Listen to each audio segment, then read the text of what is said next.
আজকাল ভালো একটা ফোন খুঁজতে গেলেও 20,000 টাকা প্লাস বাজেট গুনতে হয়, আর পিসি বিল করতে গেলে অ্যাটলিস্ট 15 থেকে 20,000 টাকা চলে যায় জাস্ট ব্র্যান্ড নিউ একটা মাদারবোর্ড পারচেস করতেই। বাট কেমন হয় যদি মাত্র 15,999 টাকায় 12 জেন পিসি পাওয়া যায়? একদম portable size, unique design, decent specs, আবার লাইফ টাইম ওয়ারেন্টিও আছে। যতদিন এই পিসি ইউজ করবেন পাবেন ফ্রি সার্ভিসিং ওয়ারেন্টি। আর কি লাগে? জি, এই পিসির নাম হচ্ছে কিবিসি মিনি পিসি লামিয়া মিনি এফ।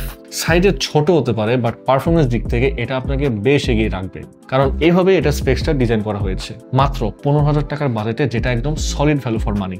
মিনি পিসিটার ডিজাইনটা দেখেন, খুবই ইউনিক। টপ সাইডে হানিকম ডিজাইন, দুই সাইডে ভেন্টিলেশন গ্রিল, অ্যাগ্রেসিভ ডিজাইনের। এই মিনি পিসির পুরো ডিজাইনটা ডার্ক ব্লু আর ব্ল্যাকের কম্বিনেশনে করা, আর বডি ম্যাটেরিয়াল প্লাস্টিক। এই মিনি পিসির সাইজটা এত ইউনিক আর ট্রাভেল ফ্রেন্ডলি, আপনি যে কোনো জায়গায় এটা ইজিলি ক্যারি করতে পারবেন, স্কুল, কলেজ, ইউনিভার্সিটিতে সব জায়গায়। এই মিনি পিসি চালাতে আপনার খরচ হবে মাত্র 30 ওয়াট। আর যদি ডেইলি 8 ঘন্টা করেও এই পিসি চালান, মান্থলি মাত্র 60 থেকে 70 টাকা ইলেকট্রিসিটি বিল আপনার গুনতে হবে। এই মিনি পিসি যে কোনো মনিটর কানেক্ট করে ইউজ করা যাবে। জাস্ট মনিটরের পেছনে লাগিয়ে ইউজ করলে বোঝা যাবে না যে এটা কোনো পিসি।